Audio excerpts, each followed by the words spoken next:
आम्हाला तुम्ही सांगितलं होतं देवाच्या दर्शनाला जायचं, पालखीत जायचं, माऊलींचं दर्शन घ्यायचं, जिम्पिंग जिपाक मध्ये खाऊ घ्यायचा, खरेदी करायची. आणि इथं सूर्य मावळला जायचं कसं?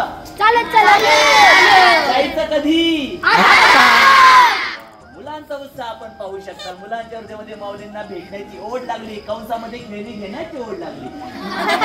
तरी देखील बाळगोपाळांना माऊली स्वतः बोलवतात. देवाचं हृदय हे कुणासाठी अटकतं? ज्या ठिकाणी कोणताच क्लेश नसतो, मनामध्ये आढी नसती आणि निष्पाप निर्दोषपणाचं व्यक्तिमत्व एकच असतं, ते म्हणजे बालक. आणि तुम्ही सगळे बालक आहात ना. कधी लेकर येतात, माऊली म्हणतात मी थांबलोय, पण ही लेकर अजून कशी नाही आली? सगळे भक्ती होऊन जातात. बघा रे बघा बघा काय येणार काय येणार काय येणार. माऊलींना आपली आठवण येते. देवाने आपली आठवण काढावी याच्यापेक्षा मोठा आनंदाचा क्षण आहे का कोणता? माऊली आल्यालाच गेलो असतो दर्शनाला, माऊलींना आठवण काढली असते का? माऊलींना आशीर्वाद दिला असता, आलती बाबा पोरं. पण आता येतात का नाही, येतात का नाही, येतात का नाही, आपण जातोय का नाही, जातोय का नाही. पण ऐका, आता थोडासा प्लॅन चेंज झालाय, मग तुमच्या सगळ्यांचा मूड ऑफ होणार.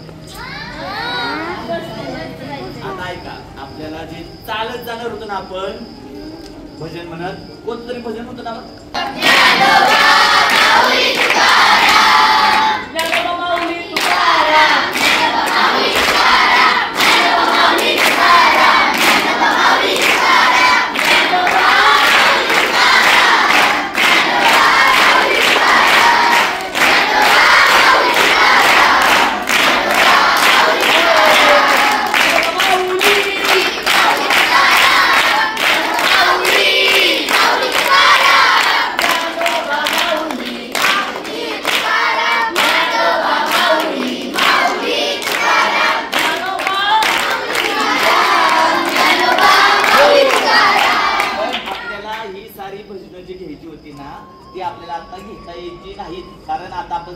चालत न जाता आपण आपल्या रथात जाणार आहोत.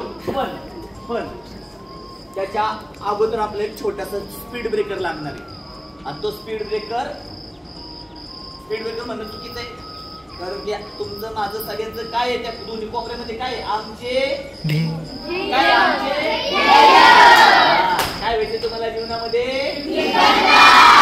आज आपल्या संस्थेतले एका लेकराचं कीर्तन वारीच्या वाटेवर चालणाऱ्या असंख्य वारकऱ्यांच्या मध्ये होणार आहे आणि त्या कीर्तनाचे तुम्ही आम्ही साक्षीदार होणार आहे. मग त्या कीर्तनामध्ये जायला आवडेल का?